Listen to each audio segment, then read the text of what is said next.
आफत ड्रामा की अगली एपिसोड में आपको दिखाया जाएगा कि आखिरकार मुख्तार साहब के सामने भी इस वरीशा का असली चेहरा आ ही गया कि वो जिस वरीशा को मासूम समझते थे वो वरीशा तो इस घर में फसाद बर्पा करने के लिए रुकी हुई है और वह बिल्कुल भी नहीं बदली, लेकिन फिर भी अपने मरे हुए भाई से जो वादा किया होता है उसको निभाने की कोशिश करते हैं और वह चाहते हैं कि वरीशा बिल्कुल ठीक हो जाए।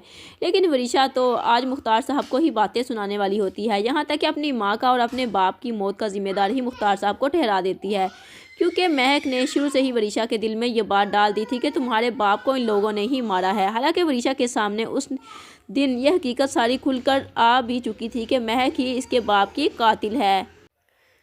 दानियाल जो कि ऑफिस में वरीशा के बारे में बात कर रहा होता है और वहाद को बताता है कि ये लड़की अपनी अना की तस्कीन के लिए कुछ भी कर सकती है, ये बिल्कुल भी नहीं बदली।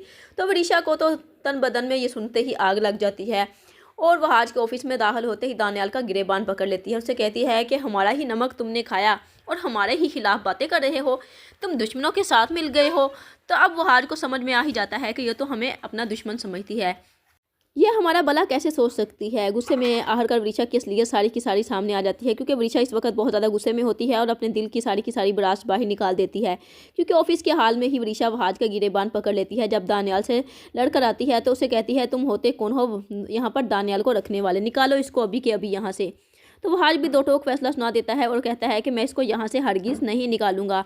ऐसे में जब वरीशा की हालत मुख्तार साहब देखते हैं तो वो भी अचानक जब ऑफिस में दाखिल होते हैं तो देखते हैं और तो बहुत ज़्यादा परेशान हो जाते हैं और वरीशा से कहते हैं तुम ठीक तो हो ना, ये तुमने क्या हाल अपना बना रखा है। क्योंकि बहुत ज़्यादा गुस्से में होती है वरीशा। तो अब मुख्तार साहब ये समझ जाते हैं कि वरीशा की जहनी हालत बिल्कुल भी ठीक नहीं।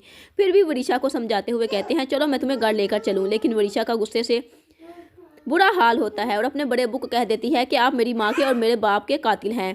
मुख्तार साहब वरीशा को फिर भी समझाने की कोशिश करते हैं, लेकिन अब वहाज भी अपने बाप को दो टोक फैसला सुना देता है और कहता है कि अपना प्यार दिखाना बंद कर दे डैड, इस लड़की का असली चेहरा आपके सामने आ चुका है, तो आप इस लड़की को इसके हाल पर छोड़ दें क्योंकि यह सच में पागल हो चुकी है।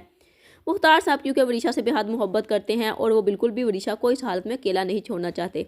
हालांकि वरीशा ने इस घर को बर्बाद करने के लिए बहुत कुछ किया। मुख्तार साहब बहुत ज़्यादा हैरान और परेशान होते हैं कि मैंने इस लड़की पर कितना एतबार किया और आज ये मुझे अपना दुश्मन समझ रही है। मैंने तो समझा था कि वरीशा महक के जाने के बाद बिल्कुल ठीक हो जाएगी, लेकिन इसकी जहनी हालत तो दिन ब दिन बिगड़ती जा रही है। वरीशा गुस्से से मुख्तार साहब को भी बातें सुनाकर वहाँ से चली जाती है और सीधा प्रोफेसर के पास पहुंचती है। वो और रज़ा की भी सगी नहीं, रज़ा को भी जान से मार देना चाहती है।